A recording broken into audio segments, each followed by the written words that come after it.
Hey everyone, welcome back. Ready for another deep dive? Always ready to explore. Today we're really getting into something I think we all deal with, and that's curiosity. Ah, yes. The driving force behind so much, right? Absolutely. And lucky for us, we've got an awesome article to guide this deep dive by Anthony J. James. It's called Curiosity is the Spark That Ignites Innovation. Oh, I've read that one. It's great. You know, one of the things that really stuck with me was how James emphasized those basic questions. Like, what if? Yeah, exactly. What if and why not? Like, those are the gateways to innovation. I mean, it's about going beyond the obvious and looking at things with fresh eyes. I think we can all relate to that in our work, in our personal lives. Totally. And James has this fantastic story about Percy Spencer, the guy who invented the microwave oven. It all started because a candy bar melted in his pocket. Oh, I remember that. I mean, most of us would just be annoyed, right? Right. Toss the candy and move on. But Spencer, he was curious. He started experimenting and, well, the rest is history. Microwaves everywhere. Speaks volumes about how much potential is hidden in plain sight, just waiting for a curious mind to unlock it. Totally. And it's like this domino effect. One question leads to another and then another, and suddenly you've got a chain of discoveries. Like Netflix. Oh, perfect example.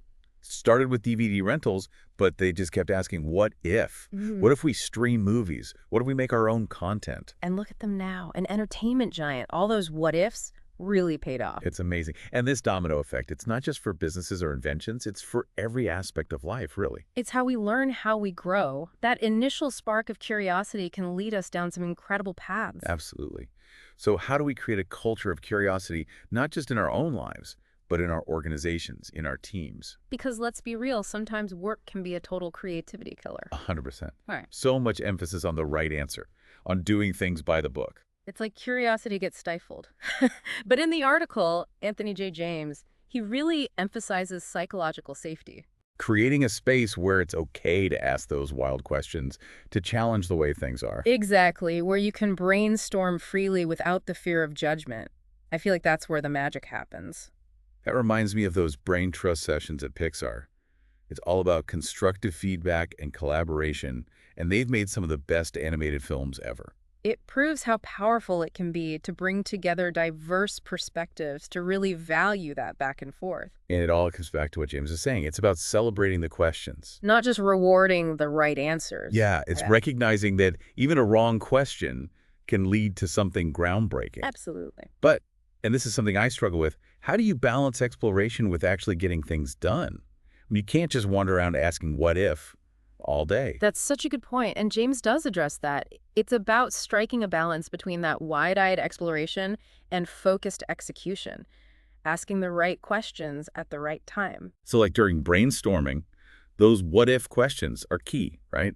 But when it comes to implementation, curiosity needs to be more targeted. More goal-oriented, like, how can we make this specific thing happen? So it's like a map and compass.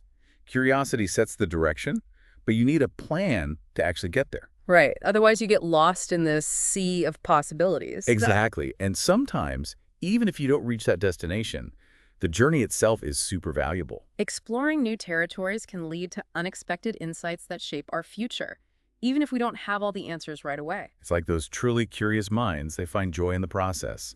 The unknown doesn't scare them. They're always thirsty for knowledge and willing to push beyond what's familiar. Think about the Beatles. They completely revolutionized music by experimenting with new sounds and techniques. Oh, and Steve Jobs, too. His constant why and how questions, they were the driving force behind Apple's iconic designs and user experience. And even Lego. They totally turned things around by listening to their customers and embracing those what-if ideas. It's incredible how these examples, and James does a great job highlighting this, demonstrate the ripple effect of curiosity. It fuels individual creativity, drives progress across industries, and it shapes the world we live in. It's pretty inspiring, isn't it? It really is. Makes you want to grab a notepad and just jot down every what-if that pops into your head. I know I do. And for anyone who wants to dive deeper into this topic, I highly recommend checking out Anthony J. James on LinkedIn. He's got some incredible insights on the power of curiosity. We'll link to his profile in the show notes. Definitely check it out. So we've established that curiosity is crucial for innovation, but how do we actually put it into practice? How do we make it a habit, a driving force in our daily lives? That's the real challenge, right? Turning those sparks of curiosity into something tangible. Exactly. And thankfully, Anthony J. James gives us some really practical strategies for doing just that. And we'll be diving into those in our next segment. So stay tuned, folks. We're about to unlock the secrets to turning that spark of curiosity into a roaring fire of innovation. Back again for more on curiosity. I gotta say, after that last part, I'm kind of swimming in what ifs. Uh-huh. Yeah, it's like that. It gets you thinking. For sure. But sometimes, I don't know about you, it can feel a little overwhelming. Like my curiosity takes me down all these paths, and then I'm just stuck with a bunch of half-baked ideas. I totally get it. It's easy to get swept up in the excitement, right? But that's where that idea of focused execution comes in. Remember what Anthony James said, curiosity is a powerful engine, but you need a skilled driver to really make it work. So how do we do that? How do we make sure our curiosity isn't just spinning its wheels? Well, James suggests starting with a clear intention. Before you dive down that rabbit hole, take a second and ask yourself what you're actually trying to achieve. Having a goal in mind helps keep you focused and prevents those fascinating detours from turning into dead ends. Okay, so it's about being intentional with our curiosity, not just letting it run wild. Exactly. It's like being a curator of your own learning experience. Just like a museum curator carefully chooses pieces to tell a specific story, you choose the questions and the paths that align with your goals. I like that. Yeah. It's not about absorbing every single piece of information out there. It's about being selective and really focusing on what matters. Right. And as you explore, don't forget to connect the dots. See if you can find patterns, relationships, connections between the information you're gathering. Like synthesizing all that knowledge, turning those individual pieces into something bigger. Exactly.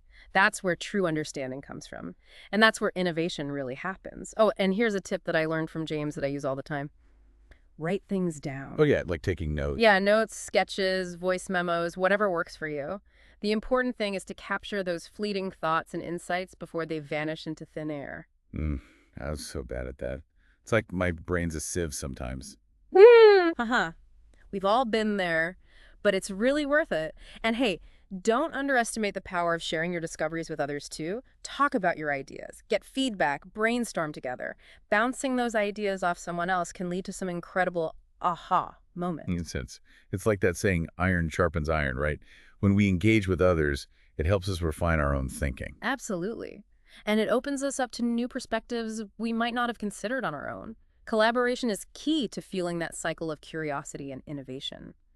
And lastly, remember that curiosity is a journey, not just a destination. So it's not just about getting the right answers, it's about embracing the process. Exactly. It's about the ups and downs, the twists and turns along the way. It's almost like sometimes those mistakes, those unexpected turns, lead to the most valuable discoveries. Yeah. Like Alexander Fleming accidentally discovering penicillin, right? Exactly. James calls it embracing surprises. And it's so true. Those unexpected outcomes, they can be opportunities for learning and growth. Sometimes those oops moments are actually aha moments in disguise. I love that. It's about reframing our idea of failure. Seeing those setbacks not as the end, but as stepping stones to something even better. Right. And all this reminds me of those amazing examples from James's article. The Beatles, Steve Jobs, those folks at Lego, they all faced challenges and setbacks, but they never let go of that curiosity, that drive to explore and innovate. And look at what they achieved. They didn't just make products or music, they transformed whole industries. They shaped culture. They left a mark on history. And it all started with that spark of curiosity, that willingness to ask, what if? It's mind-blowing, isn't it? The power of one person's curiosity. It really is. And that's the incredible power that we all have within us. So as we head into the final part of our deep dive, I want to leave you with this question. What question will you ask today to spark your curiosity and maybe, just maybe, change the world? Wow, that's a powerful challenge. Personally, I'm feeling inspired to explore the intersection of technology and art. What if we could use artificial intelligence to create